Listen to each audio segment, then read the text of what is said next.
आज हामी ओ हेनरीको एउटा एकदमै चर्चित कथा द लास्ट लिफभित्र डुबुल्की मार्दैछौँ। यो कला, आशा अनि एउटा सोच्दै नसोचेको बलिदानको कथा हो। आउनुस्, सँगै हेरौँ न कसरी एउटा झर्न लागेको पातले कसैको पुरै जिन्दगी बचाउन सक्छ।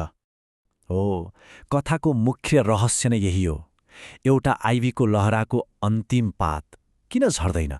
सुन्दा सामान्य लाग्छ होइन, तर यही एउटा पातको भाग्यसँग एउटी युवतीको जिन्दगी जोडिएको छ। ल आउनुहोस्, यो रहस्यको पोयो फुकाउँदै जाउँ। ल, कथा सुरु हुन्छ ग्रिनविच भिलेजको एउटा सानो आर्टिस्ट स्टुडियोबाट। तर यहाँ माहौल अलि फरक छ। यहाँ आशा लगभग मरिसकेको छ, किनभने निमोनिया नामको एउटा नदेखिने दुश्मनले कोठामा कब्जा जमाइसकेको थियो। यी हुन् स्यु र जन्सी, दुईजना युवा कलाकार जसका आँखामा कला र मित्रताका सपनाहरू थिए।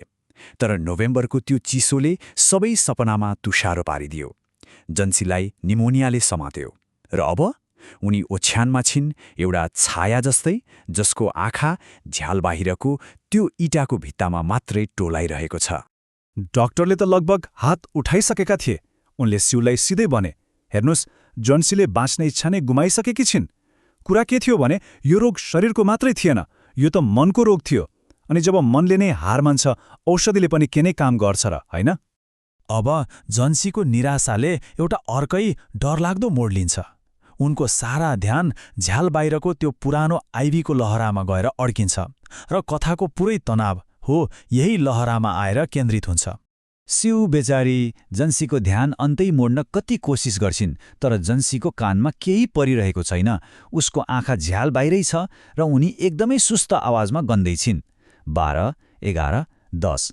आखिर उनी के गन्दै थिइन् होला? समय बितिरहेको थिएन, बरु पातहरू जस्तै झरिरहेको थियो।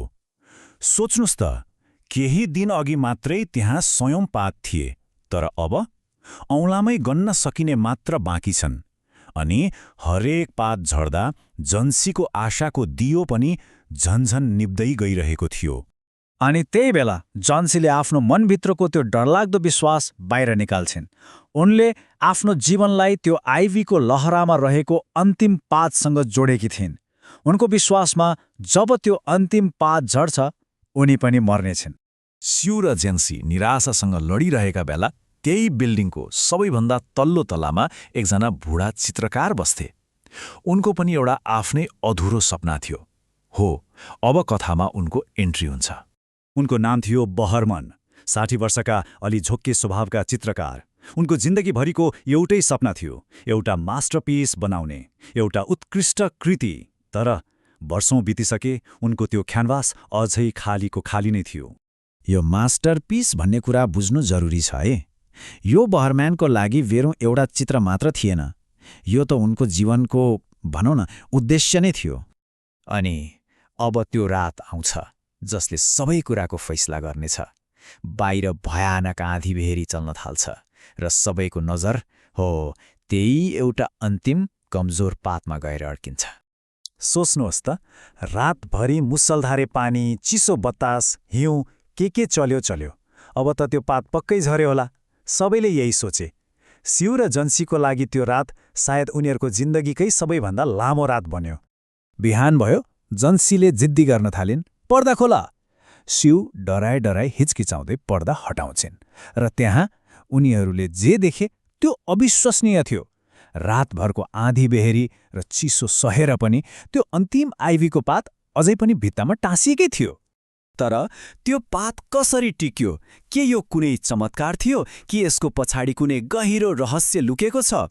ल, अब कथाको अन्तिम र सबैभन्दा मन छुने रहस्य खुल्ने बेला भएको छ।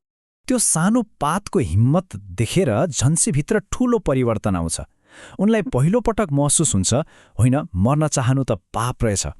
हो, त्यही एउटा सोचले उनको बाँच्ने इच्छा फर्काइदिन्छ र त्यसपछि त उनको स्वास्थ्यमा अचम्मको सुधार आउन थाल्छ। तर कथामा एउटा दुःखद मोड आउँछ। एकातिर जन्सी जीवनतिर फर्किरहेकी थिइन्, अर्कोतिर एउटा नराम्रो खबर आइपुग्छ। उनीहरूका छिमेकी तिनै बुढा चित्रकार बहरमन निमोनियाले गर्दा बिते। त्यही आँधी आएको रात उनलाई निमोनिया लागेको थियो। अनि बहरमनको कोठामा केही अनौठा कुराहरू भेटिन्छन् जसले सबैलाई सोच्न बाध्य बनाउँछ। जस्तै उनी आधी भेरीको रातमा बाहिर थिए, उनको लुगा र जुत्ता सबै भिजेका थिए, उनी एकदमै काँपिरहेका थिए, उनको ओछ्यान नजिकै एउटा भर्याङ, बलिरहेको लालटिन अनि हरियो र पहेँलो रङ लागेका ब्रसहरू। आखिर यी सबै कुराले के सङ्केत गरिरहेको थियो? अनि तब सबै रहस्यको पर्दा उघ्रिन्छ। त्यो रात बहरमन बाहिर आँधीमा थिए। उनले आफ्नो ज्यानको परवाह नगरी त्यो चिसो भित्तामा एउटा पात चित्र बनाएका थिए। किन? केवल जन्सीको आशालाई जीवित राख्नको लागि। सिउले जन्सीलाई भन्छन् त्यो बहरमनको मास्टरपिस हो। उनले त्यो रात बनाए जब अन्तिम पात साँच्चै झरेको थियो। बहरमनले आखिरमा आफ्नो जीवनभरको सपना पूरा गरे, तर क्यानभासमा होइन, इँटाको भित्तामा एउटा जिन्दगी बचाएर। यो कथाले हामीलाई कला, बलिदान र मानवताको शक्तिबारे धेरै कुरा सोच्न बाध्य बनाउँछ, होइन त?